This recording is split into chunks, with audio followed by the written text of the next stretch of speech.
The word animation itself has so many meanings attached to it. So, what exactly is animation and how did it all start? According to Vangi Beale, a simulation of movement created by displaying series of pictures or frames. Cartoons on television is one example of animation. Animation on computers is one of the chief ingredients of multimedia presentations. There are many software applications that enable you to create animations that you can display on a computer monitor. So, it basically states that it is definitely a visual treat.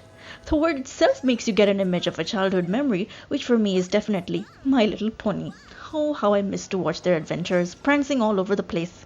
Anyway, coming back to the point though. So, how exactly did animation come to where it is today? Let's take a look.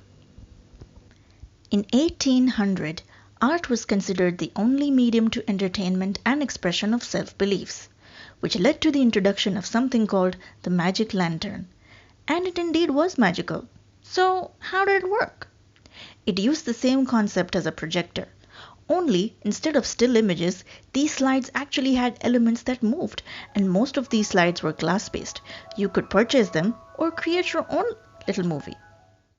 The first ever references made about the magic lantern was by Charles Dickens, where he called London as a magic lantern, and also how he loved the idea of stories coming alive with the help of something so simple, which also led to the invention of the kineograph, or better known in today's time, the flipbook, which was patented by John Barnes Linnet in 1868.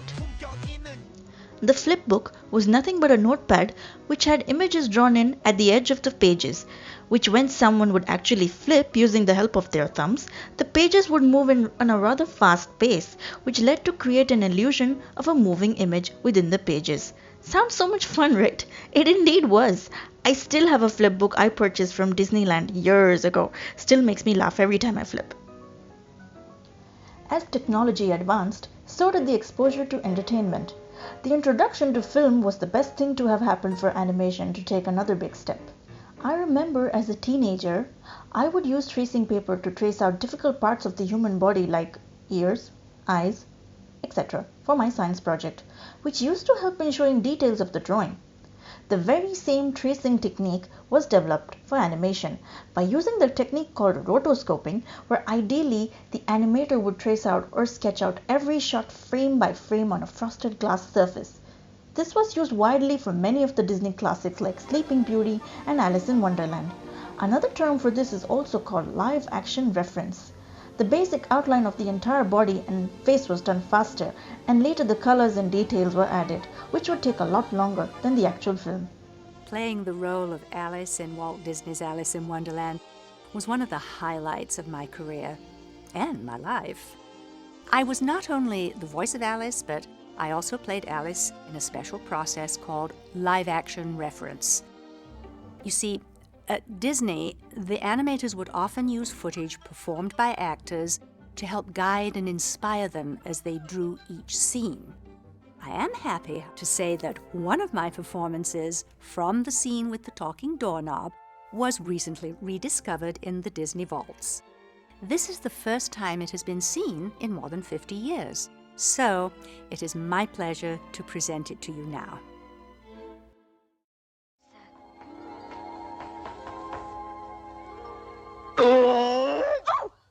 I beg your pardon.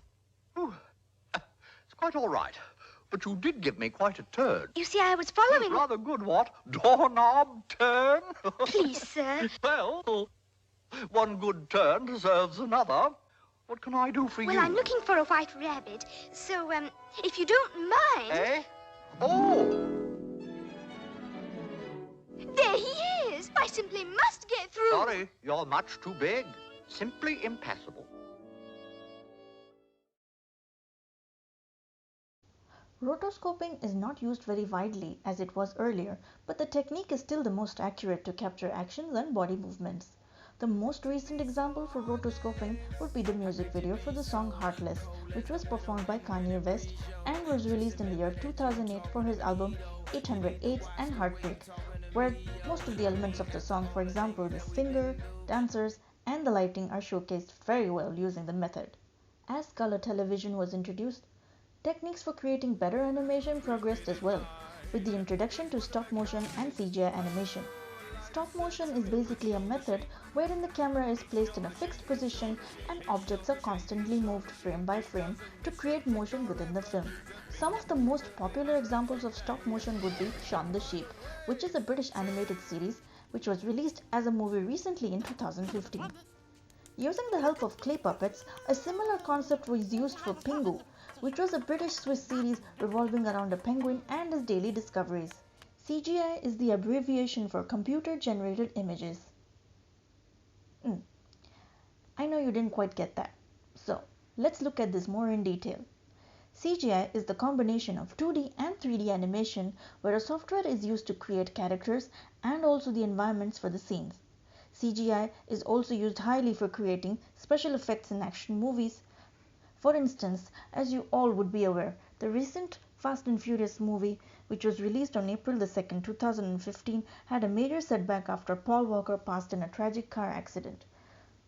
The team was only left with the option to either stop the shoot entirely or to change the storyline. With the help of Paul Walker's brothers, who acted as his body doubles, CGI helped superimpose Paul's face on the brothers' faces, and surprisingly, it was impossible to know the difference. The first ever CGI movie to be released was Toy Story in 1995, which was produced by Pixar Studios and released by Walt Disney Pictures. The story revolves around Woody, who is a pull-string cowboy who pretends to be lifeless around humans, and his friendship with Buzz Lightyear, who is an astronaut action figure. That's just about the history of animation. Pretty interesting, right? So, how is animation being used today apart from cartoons and CGI? Well, after the introduction to 3D animation, it has worked as a charm to develop architectural walkthroughs for factories, museums, etc. An architectural walkthrough is a virtual simulation of a walk, which is also used for engineers to determine the position of certain elements of a building or a factory. But that's not even half of it. Not just that, animation has now been introduced into various advertisements for Spotify, Dropbox, etc.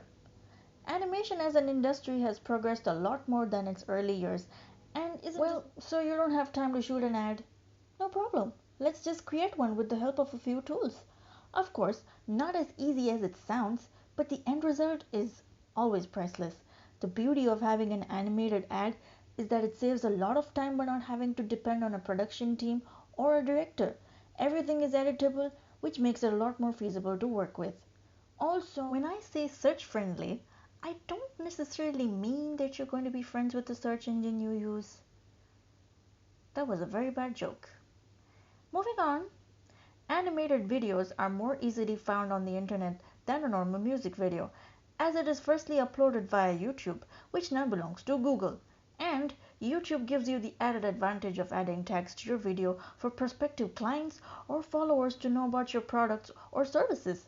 Moreover, a very good SEO boost. Since everyone is getting more tech savvy, a simpler and faster solution is what is needed to create a long-lasting impression. Animated videos work on all media platforms like Facebook and Twitter, and also works for Instagram, where you get the added advantage of adding 15-second videos to promote your business. And if it's a cartoon, nothing better than that, trust me. A lot of in-flight safety videos are now animated, which makes it a fun and pleasurable experience for the passenger. My favorite one so far is the in-flight safety video for Fly Dubai, considering how paranoid first-time flyers get when sitting in an aircraft. Another one to check out is for Air New Zealand's animated in-flight safety video, which had some very basic 2D drawings but also consisted of some very good humor elements. In my opinion, I strongly believe that animation has a huge role to play in today's day and age, especially with the kind of technology we come across and experience every day, from 3D printing for prosthetics to actually recreating a story. In the future, post my graduation, I intend to design my own short animated films and commercials, not just pertaining to kids but adults too. And you don't require a studio to work in to create some awesome stories. Just with the click of a few buttons and a little help from some very handy softwares, you can actually create your own magic. Up for the challenge? Thank you for watching and have a good day.